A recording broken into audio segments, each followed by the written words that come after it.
welcome to my studio.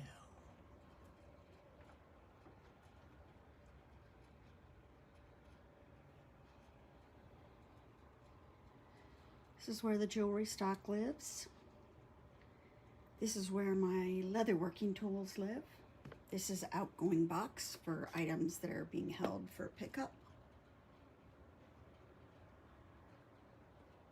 I think a lot of this stuff is self-explanatory. Here's where I make the mosaics.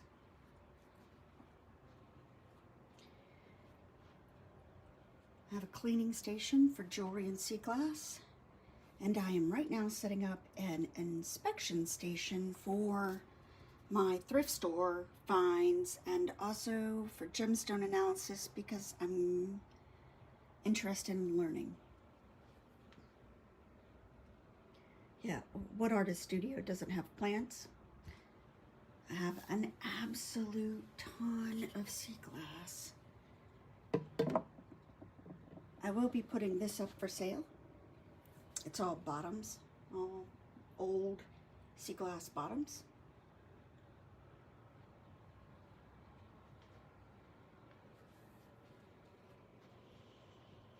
A lot of these are going to be set for jewelry, probably pendants, maybe some rings.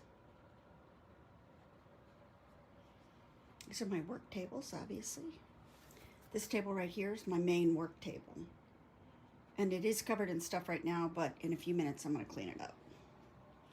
This is my cutting table, and also where groupings of listings go.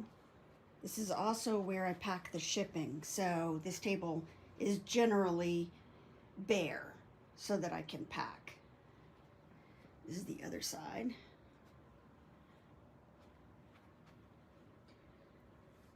Those chamber pots down there are actually yarn bowls.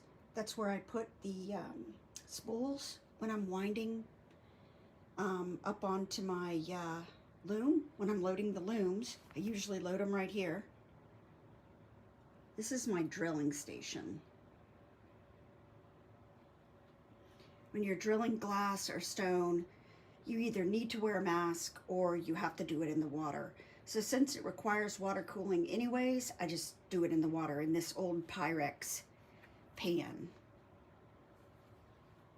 I have a pair of Dremels, one older, which has a cord, and the other one's cordless, and it's a real game changer.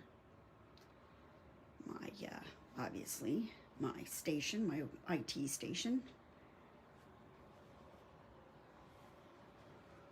This desk was supposed to be for jewelry working, but at this point it's become like a catch-all.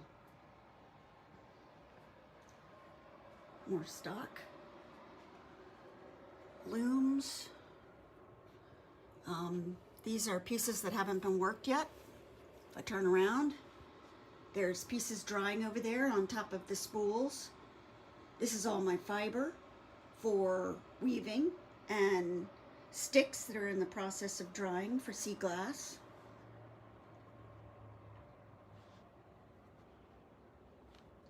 And this is where I store the sea glass and the shells.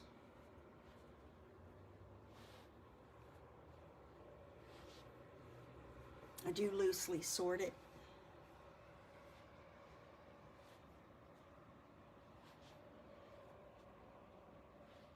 These bins are also fiber for the looms.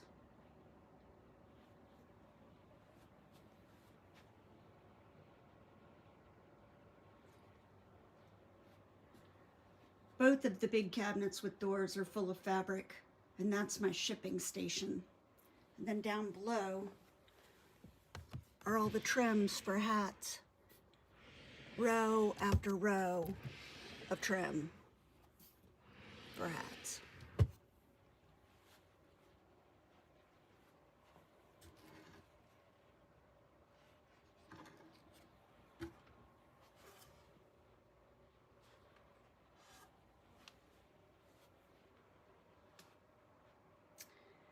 Obviously, you have to have some paperwork, so that's where that is. And then the rest of these bins are either things that are in process or in that old ammo crate from World War II, which my grandfather brought back from World War II. I kid thee not, in that box is more stock. And of course, you can see there's like some overflow shipping stuff. This printer is on its last legs. Unfortunately, I have 2 more cartridges of ink to get through before I can throw it out the window or beat it to death, a la Office Space or something. Ah, the ubiquitous cat. This one's name is Cosmo, for Carl Sagan. Cosmos.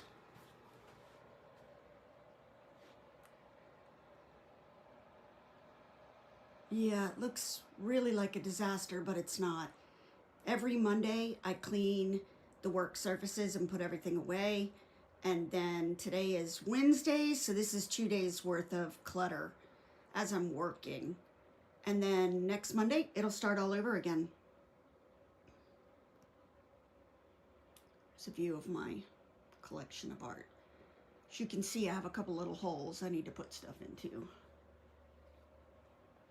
And I'm not even going to open the closet doors, but that closet is absolutely packed with fabric.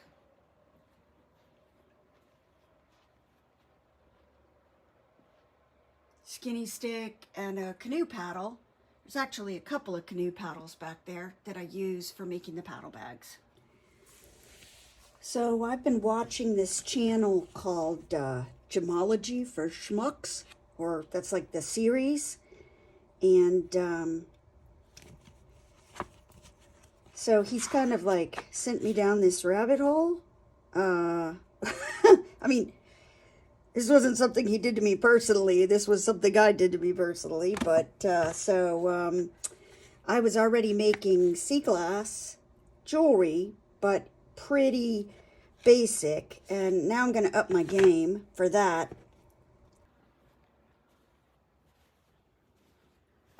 Pardon the latter. My husband was just doing the air filters today. I did the air filters that are in the rooms, and he did the whole house air filters. And this is Xena. So now you have a courtesy Cosmo and Xena cat and dog tax. Cheers.